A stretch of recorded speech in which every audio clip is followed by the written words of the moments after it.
Circle को ऐसे 360 degree से घुमा दो एक बार पूरा, तो ये जो कर्व ट्रेस करेगा, ये जो पूरा सरफेस बनाएगा वो स्फीयर होगा। तो सर्कल था 2D में, घुमा दिए तो 3D में बन गया स्फीयर।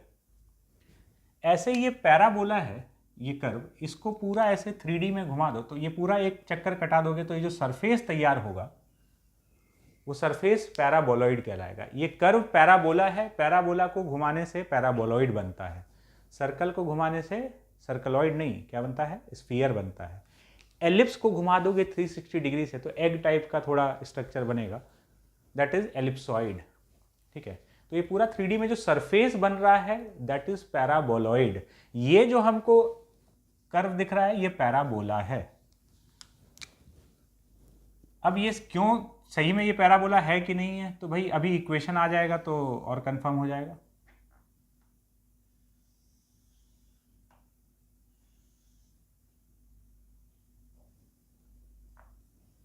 तो अब यहां पर हम लोग क्या क्या कैलकुलेशन करने वाले हैं वो समझ लेते हैं।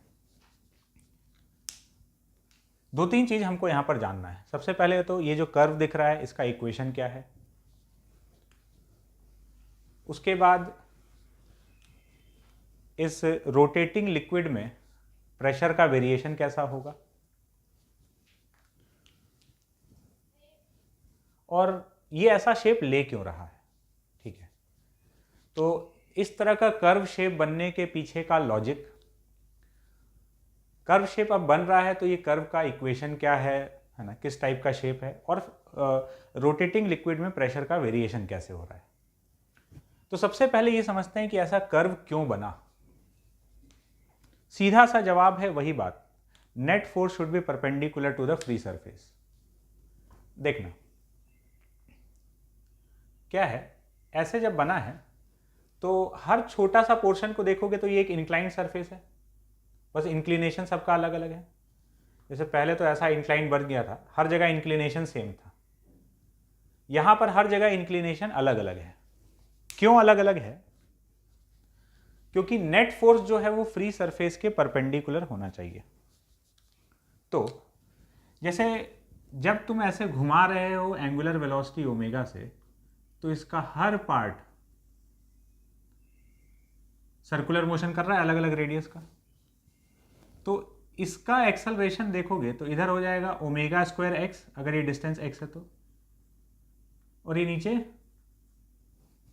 जी, तो सूडो फोर्स इस तरफ लगा एम ओमेगा स्क्वायर एक्स और नीचे एम जी लग रहा है, तो नेट फोर्स इधर आएगा perpendicular to the free surface, तो ये ऐसे इंक्लाइंड हो गया। ये ए है, यहां ए का वैल्यू कितना है, omega square x, circular motion कर रहा है, तो ये centrifugal force pseudo force m a m g, इसके रिजल्टेंट का जो डायरेक्शन है इसके परपेंडिकुलर होना चाहिए। अब क्या है, थोड़ा सा यहां से आगे जाएंगे, इस पॉइंट का जो एम ए है ना ये अलग अलग है। क्यों अलग है, क्योंकि इसका यहां से जो डिस्टेंस है एक्स, इसके सर्कल का रेडियस अलग है, इनफैक्ट ज्यादा है, तो इसका ये एम ए अलग आएगा, एम जी तो सेम रहेगा। तो tan थीटा ए अपॉन जी करेंगे तो यहां वाले के लिए अलग इंक्लिनेशन आएगा, इसका अलग आएगा, इसका अलग आएगा। tan थीटा ए अपॉन जी ही आ रहा है बट ए सबके लिए अलग अलग है, तो इसीलिए एक फ्लैट सरफेस नहीं बनकर ऐसा कर्वेचर बन गया। ये देखो ना, छोटा छोटा सा कंटेनर यहां बैठा, ये देखो इंक्लाइंड है, और ये हर एक इंक्लिनेशन tan थीटा ए अपॉन जी यहां के लिए फॉलो कर रहा है। यहां का जो ए है उसको लेते हुए, तो हर जगह ए अलग अलग है, इसलिए इस टाइप का अलग अलग इंक्लिनेशन आ रहा है। तो ये कारण तो समझ में आया। अब जरा हम लोग इस कर्व के इक्वेशन का बात करते हैं। जैसा कि हम बोल रहे थे ये पैराबोला है, तो अभी दिख भी जाएगा ये पैराबोला है। ये इसका वर्टेक्स, इसको हम लोग ओरिजिन मान लेते हैं। यहां कोई भी एक पार्टिकल लिए, इसका coordinate x, y, x, y है, तो ये x ये वाला डिस्टेंस हो गया, तो x इसके सर्कल का रेडियस हो गया। इस पर जो फोर्स लग रहा है, एक तो सूडो फोर्स इधर लग रहा है dma, मतलब dm ओमेगा स्क्वायर एक्स, और इस तरफ लग रहा है dmg। यहां जो इंक्लिनेशन है इसको देखना है तो यहां एक टेंजेंट ड्रॉ कर देंगे। ये टेंजेंट यहां से एंगल बना रहा है थीटा। तो ये टेंजेंट क्या दे रहा है, इस जगह जो लिक्विड सरफेस का इंक्लिनेशन है वो दे रहा है। तो इस जगह फ्री सरफेस का इंक्लिनेशन ये है, तो net force should be perpendicular to free surface. ये df नेट, ये थीटा है तो ये 90 माइनस थीटा, ये थीटा हो गया। तो ये नेट फोर्स का डायरेक्शन जो कि फ्री सरफेस के परपेंडिकुलर, तो tan थीटा ये horizontal fx upon fy, so tan theta is dm omega square x upon dm into g. तो tan थीटा का वैल्यू यहां से आ गया omega square x upon g, और एट द सेम टाइम ये जो कर्व है, इस कर्व के लिए ये टेंजेंट है, तो tan theta is also dy by d x. तो tan theta dy by d x भी है, tan theta omega square x upon g भी है। So dy by d x is omega square x upon g. So dy is equals to omega square g x into d x. Integrate कर लेते हैं। y का limit 0 से लेकर y तक, ये 0 से लेकर x तक, तो ये आ जाएगा y is equal to omega square x square by 2g। ये आ गया पैराबोला का इक्वेशन। तो ये जो कर्व दिख रहा है ये पैराबोलिक है, इसको हम लोग याद रखेंगे। ये जो शेप बन रहा है इसका कर्व का इक्वेशन अपने को याद होना चाहिए, ये डायरेक्टली यूज होगा बहुत बार, omega square x square upon 2g। और एक और चीज यहां पर याद रखना है, ये इसका मिनिमम हाइट h मिनिमम, और ये इसका मैक्सिमम हाइट। जो पैराबोला बन रहा है ये मिनिमम हाइट बॉटम से और ये मैक्सिमम, तो इन दोनों में एक रिलेशन होता है। ये रिलेशन आया कैसे समझना, जितना वॉल्यूम यहां पर है उतना ही वॉल्यूम तो लिक्विड का यहां पर है। तो वॉल्यूम अगर कंजर्व करते हैं तो एक रिलेशन बनता है, और वो रिलेशन ये है कि capital H is equals to H minimum plus H maximum by 2।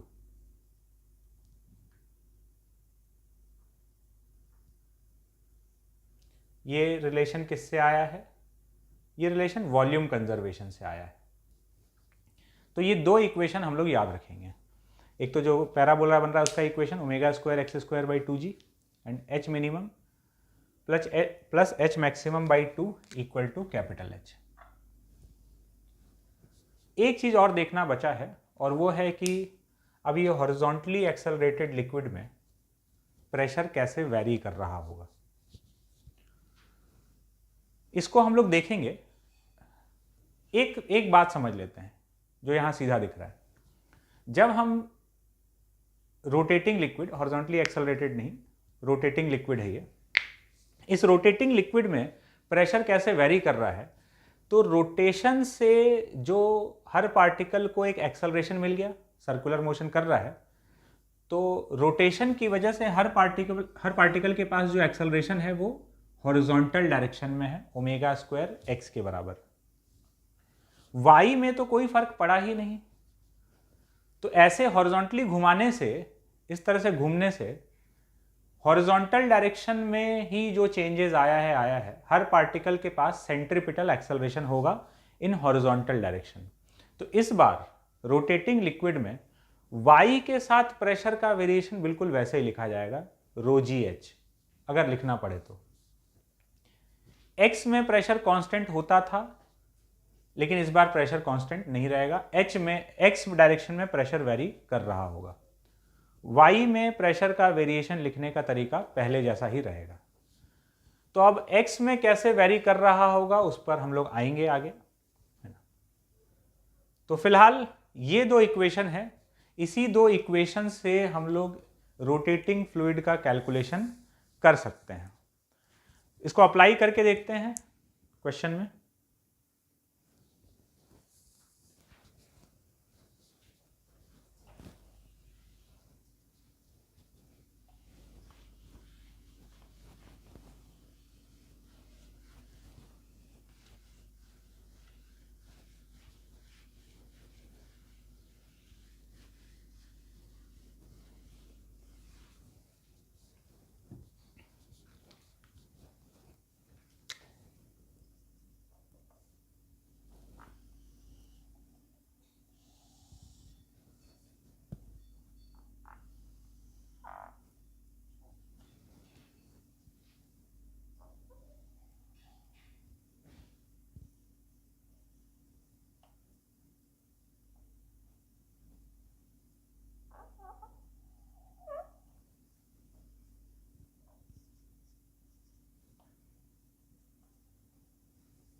एक कंटेनर है, सिलेंड्रिकल कंटेनर, h हाइट तक लिक्विड भरा हुआ है। कंटेनर का रेडियस r है और कंटेनर का जो टोटल हाइट है वो 3h/2 है और लिक्विड h हाइट तक भरा हुआ है। इसको रोटेट करा दिया गया एंगुलर वेलोसिटी ओमेगा से। Find maximum value of omega so that fluid does not spill out। Fluid बाहर नहीं गिरना चाहिए। तो थोड़ा सा घुमाएंगे तो ऐसे कर्वेचर होगा, थोड़ा और ज़्यादा घुमाएंगे तो और ज़्यादा लिक्विड दोनों साइड से ऊपर तक जाएगा। लिक्विड बाहर नहीं गिरना चाहिए, मतलब ये दोनों साइड से जो लिक्विड चढ़ा होगा वो जस्ट एकदम लेवल पे आ जाना चाहिए कंटेनर के टॉप सरफेस पर।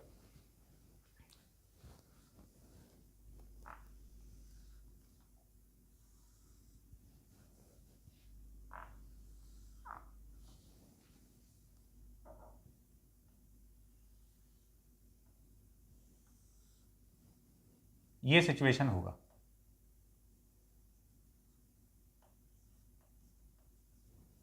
एंगुलर वेलोसिटी ओमेगा से घुमा दिए, जस्ट यहां तक पहुंचा उतना ओमेगा हमको देना है, इससे ज़्यादा पे तो फिर बाहर गिरने लग जाएगा।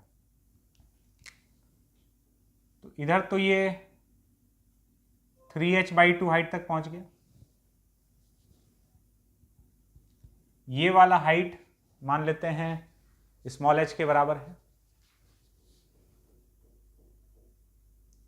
इसको हम लोग ओरिजिन मानते हैं।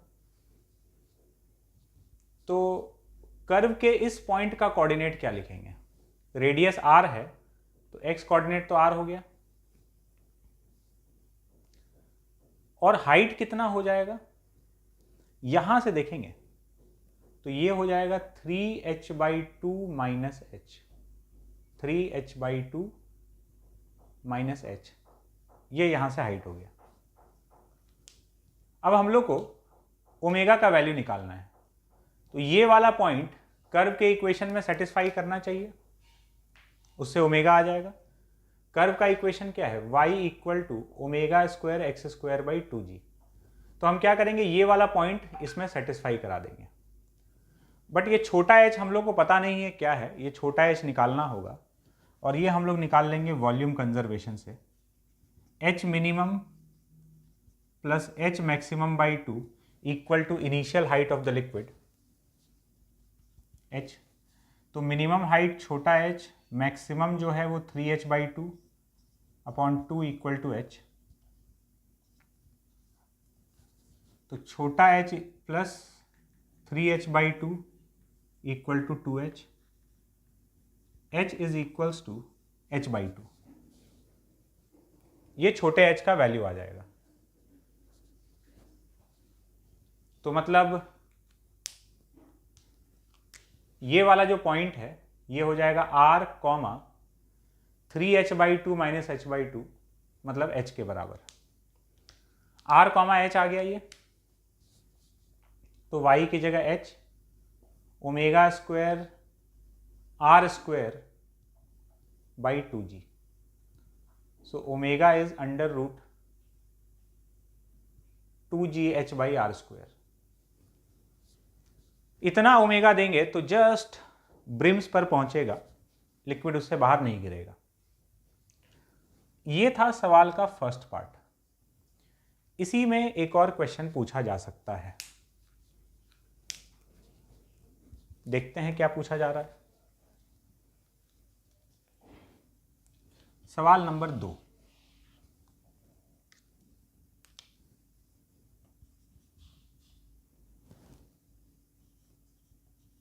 Find minimum value of omega so that pressure at the center of the bottom is equal to atmospheric pressure।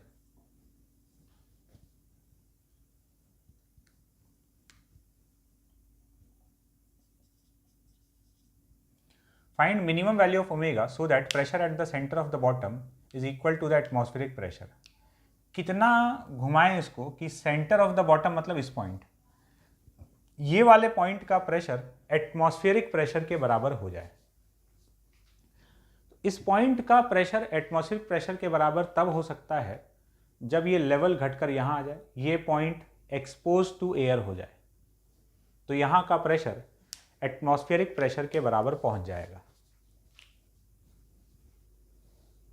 तो मतलब अभी जितना घुमा रहे हैं उससे और ज़्यादा तेज़ी से घुमाना होगा, तब कुछ पानी बाहर गिरेगा और ये लेवल नीचे आएगा इसका। तो ये वाला चीज़ यहाँ टच कर जाना चाहिए।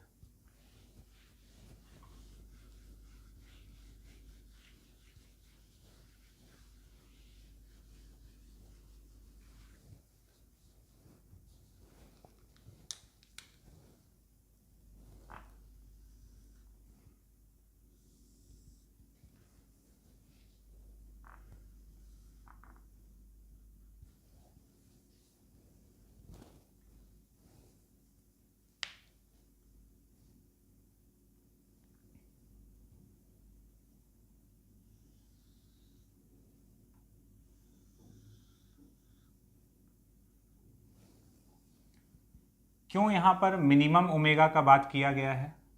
क्योंकि इस ओमेगा पर जस्ट ये एक्सपोज टू एयर हो गया, और ज़्यादा ओमेगा देंगे तो ये और फैलेगा, मतलब कुछ ऐसा हो जाएगा,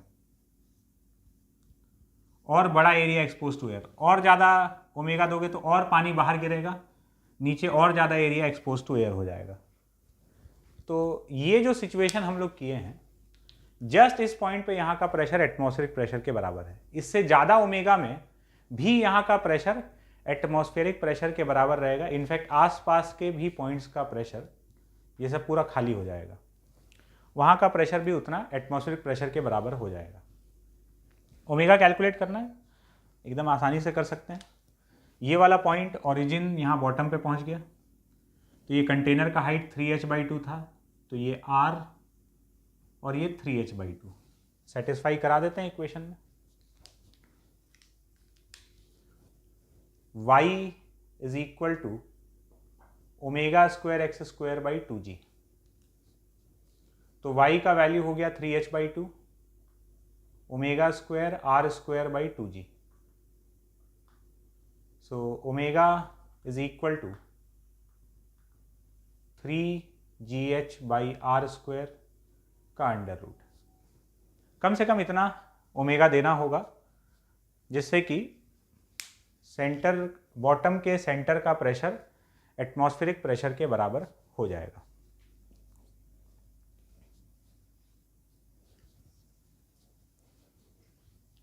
एक और क्वेश्चन देखते हैं।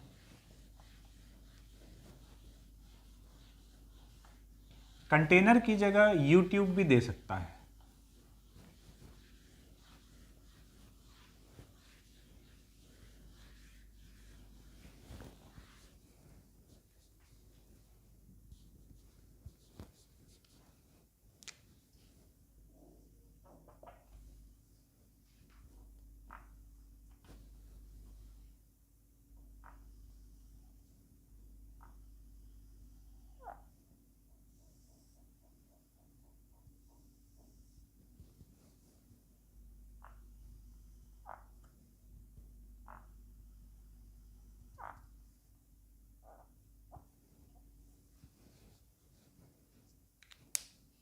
ये कंटेनर है, इसमें कंटेनर मतलब यूट्यूब है, इसमें लिक्विड भरा हुआ है,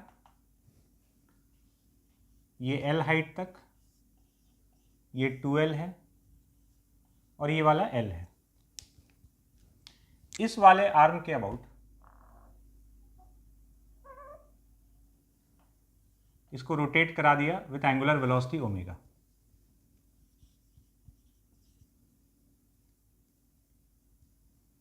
फाइंड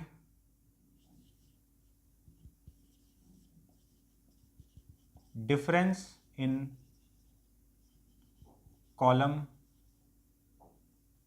हाइट।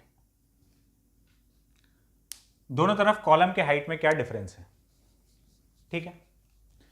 अब इसके अबाउट अगर घुमाया गया है, देखो कंटेनर में इसके अबाउट घुमाते थे तो ये वर्टेक्स यहां आता था, अगर इसकी जगह इस साइड के अबाउट घुमाते तो ये ऐसा बनता, आधा पैराबोला बन रहा होता, आधा उधर। तो जिस एक्सिस के अबाउट घुमाएंगे उसका जो बॉटम है वो उसी एक्सिस पर लाई करेगा, जिसको हम लोग पैराबोला का वर्टेक्स भी बोलते हैं, है ना। ये पैराबोला का वर्टेक्स, तो ये जिस एक्सिस के अबाउट घुमाया जा रहा होगा उसी एक्सिस पर लाई कर रहा है। अब देखो जब ऐसे घुमाएंगे तो ये कुछ इस टाइप का सिचुएशन बनेगा।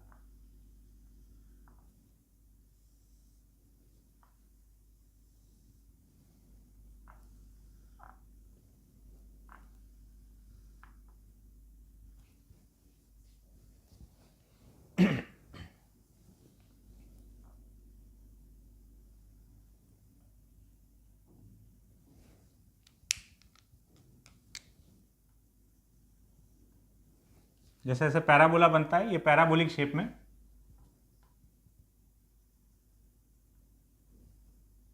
अटेन करेगा। बस ये है कि यहाँ पर कोई लिक्विड है नहीं, तो जैसे अगर पूरा कंटेनर होता तो ये पूरा शेप ऐसा दिख रहा होता। अभी बस ये यूट्यूब का 2 कॉलम है तो खाली यहाँ पर और यहाँ पर दिख रहा है।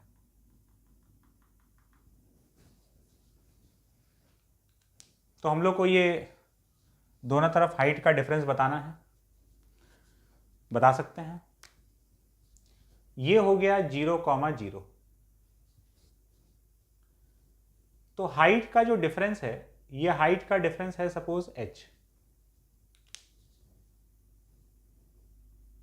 यहां तक इतना है, इसके ऊपर ये h हाइट है, यही हाइट का डिफरेंस हो गया। इस पॉइंट का कोऑर्डिनेट क्या लिखोगे, अगर ये 0,0 है तो इसका कोऑर्डिनेट हो जाएगा 2L, h, 2L और ये हाइट h। तो ये अगर 0,0 है तो उसका कोऑर्डिनेट 2L, h इक्वेशन में सेटिस्फाई करा दो। y is equals to omega square x square by 2g।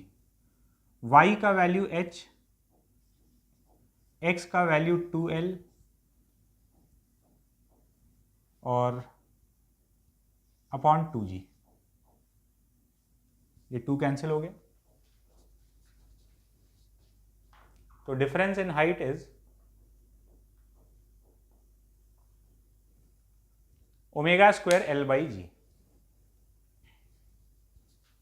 तो ये हो गया कॉलम का डिफरेंस, ठीक है।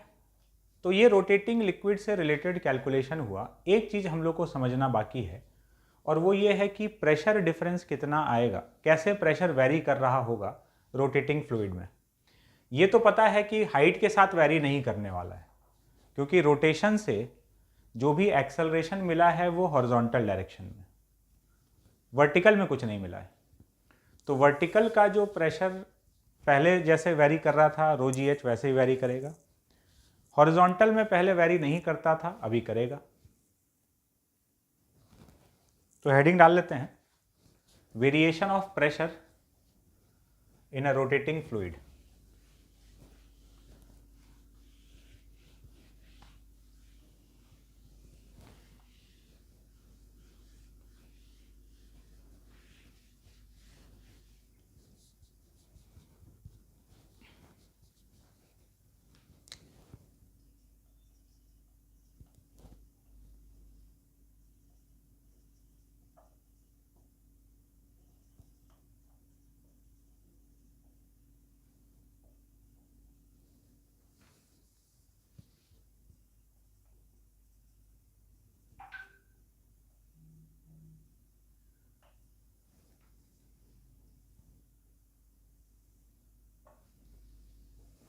Variation of pressure in a rotating fluid.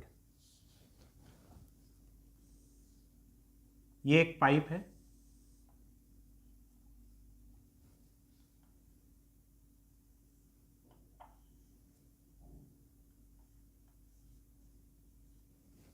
इस पाइप में एक लिक्विड है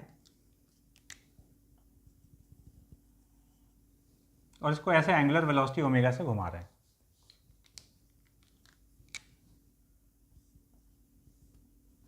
इसका लेंथ L है। हम लोग को यहाँ पर देखना है कि कैसे प्रेशर वेरी कर रहा है। यहाँ से जो फॉर्मूला आएगा उसको हम लोग याद रखेंगे। इधर और इधर, जैसे यहाँ और यहाँ 2 पॉइंट लें तो पॉइंट 1 और पॉइंट 2, तो किधर प्रेशर ज़्यादा होगा, तो सर्कल में बाहर की तरफ प्रेशर ज़्यादा होगा। क्यों?